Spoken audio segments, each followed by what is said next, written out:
നമസ്കാരം. കഴിഞ്ഞ ദിവസം സോഷ്യൽ മീഡിയയിൽ ഒരു കുറിപ്പ് കണ്ടു. അത് പ്രേക്ഷകരുമായി പങ്കുവയ്ക്കുകയാണ്. സീറോ മലബാർ സഭയിൽ കുർബാന എങ്ങോട്ട് തിരിഞ്ഞു നിന്ന് ചൊല്ലണമെന്നതിനെക്കുറിച്ച് പള്ളിക്കകത്ത് കുർബാന മധ്യേ തർക്കിച്ച് തമ്മിത്തല്ലുന്ന വൈദികരെ നമ്മൾ കണ്ടിട്ടുണ്ട്.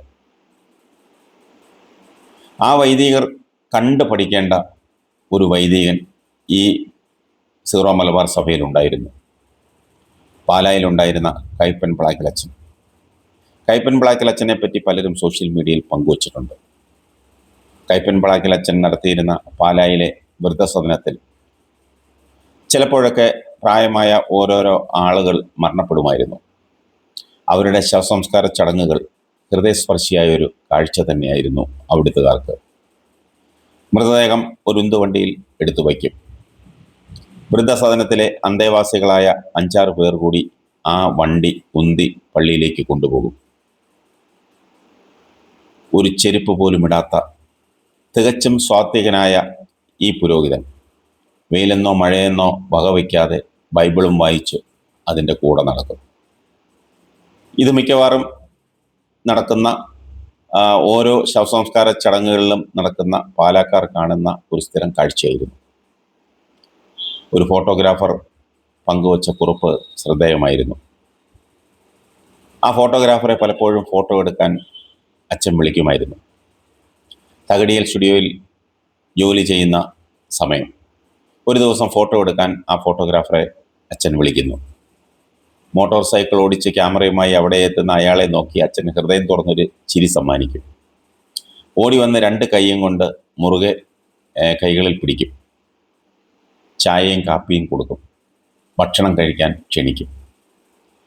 മാനവരാശിയോട് ഇത്രയധികം സ്നേഹമുള്ള, ഹൃദയത്തിൽ നന്മ മാത്രമുള്ള ഒരു പുരോഹിതനെയും ജീവിതത്തിൽ ഇതുവരെയും കണ്ടിട്ടില്ലെന്നാണ് ആ ഫോട്ടോഗ്രാഫർ സോഷ്യൽ മീഡിയയിൽ കുറിച്ചത്.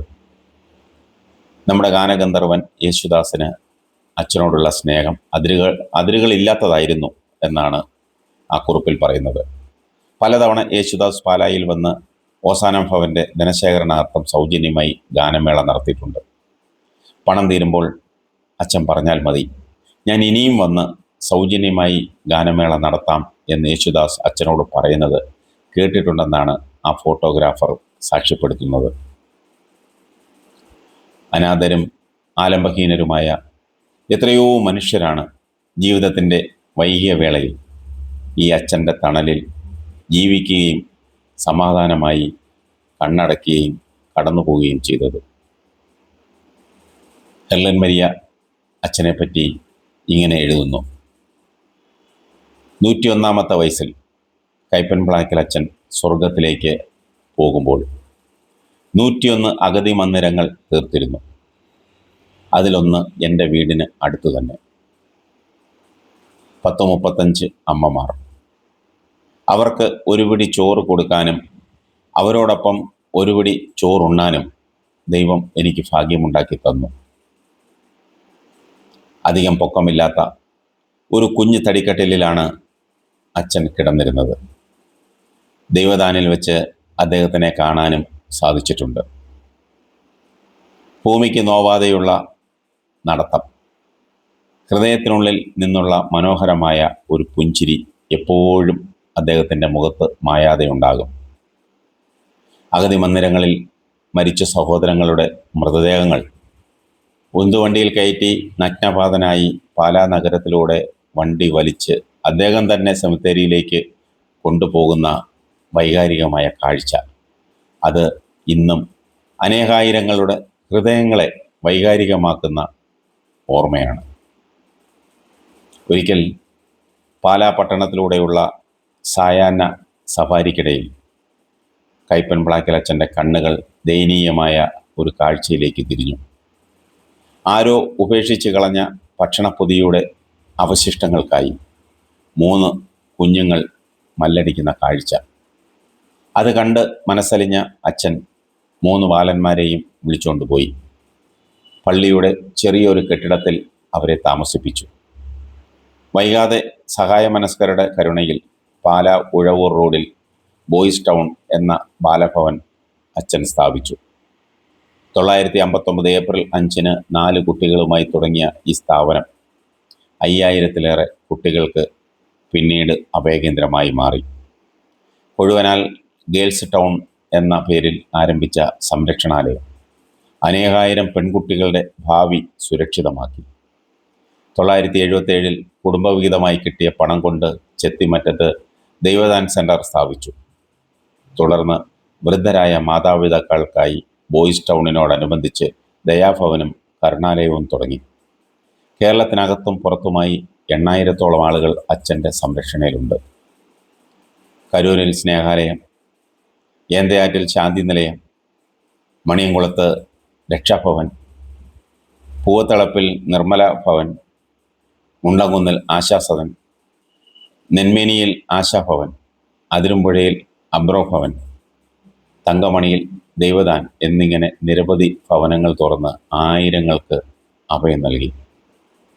1977-ൽ പാലായിലെ ഓസാനം സൊസൈറ്റിയും വൃദ്ധ സ്ത്രീകൾക്കായി ജൂബിലി ഭവനും സ്ഥാപിച്ചു. 1969 മെയ് 24-ന് സ്നേഹഗിരി മിഷണറി സന്യാസിനി സമൂഹത്തിന് രൂപം കൊടുത്തിരുന്നു. ഇന്ന് 3 പ്രൊവിൻസുകളിലും ഒരു റീജിയണിലുമായി 550-ഓളം കന്യാസ്ത്രീമാർ ലോകത്തിൻ്റെ നാനാഭാഗങ്ങളിലായി ആതുര ശുശ്രൂഷ നിർവഹിക്കുന്നു. 25-ഓളം ഭവനങ്ങളിൽ ഇന്ന് അച്ഛൻ്റെ സ്നേഹഗിരി മക്കൾ സ്നേഹ ശുശ്രൂഷ ചെയ്യുന്നു.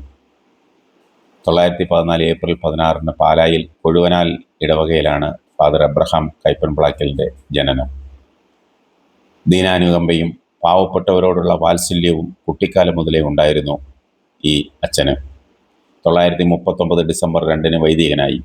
തുടർന്ന് അതിരമ്പുഴ, ചങ്ങനാശ്ശേരി, ഇളങ്ങോയി, പിഴക്, മല്ലികശ്ശേരി, കരൂർ, ലാലം പള്ളികളിൽ വികാരിയായി സേവനമനുഷ്ഠിച്ചു. ലാലം സെൻറ് മേരീസ് പള്ളി വികാരിയായിരിക്കുമ്പോഴാണ് ജീവിതയാത്രയിൽ വഴിത്തിരിവുണ്ടായത്. അനാഥരുടെ അച്ഛൻ എന്നറിയപ്പെടുന്ന ഫാദർ എബ്രഹാം കൈപ്പൻപ്ലാക്കൽ ഓർമ്മയായിട്ട് മെയ് 4-ന് 12 വർഷമാകും. ഇതാണ് യഥാർത്ഥ ദൈവവേല. ശുശ്രൂഷ എന്നൊക്കെ പറയുന്നത് അല്ലാതെ സ്വന്തം നേട്ടത്തിനും ആഡംബര ജീവിതത്തിനും ഒന്നുമല്ല സുവിശേഷ വേല ചെയ്യുന്നത്. ഇന്ന് സുവിശേഷത്തിൻ്റെ മറവിൽ നടത്തുന്ന തട്ടിപ്പുകൾ നമ്മൾ കാണേണ്ടതാണ്. നമ്മൾ ഒരുപാട് സോഷ്യൽ മീഡിയയിലും മറ്റും കാണുന്നുണ്ട്. അവരൊക്കെ കൈപ്പൻപ്ലാക്കൽ അച്ഛനെ പോലെ ആയില്ലെങ്കിലും അച്ഛനെ മാതൃകയാക്കണം. സുവിശേഷ തട്ടിപ്പുകൾ നിർത്ത്, വല്ല ജോലിയും ചെയ്ത് ജീവിതം നയിക്ക് എന്ന് മാത്രമേ ഇവരോടൊക്കെ പറയാനുള്ളൂ.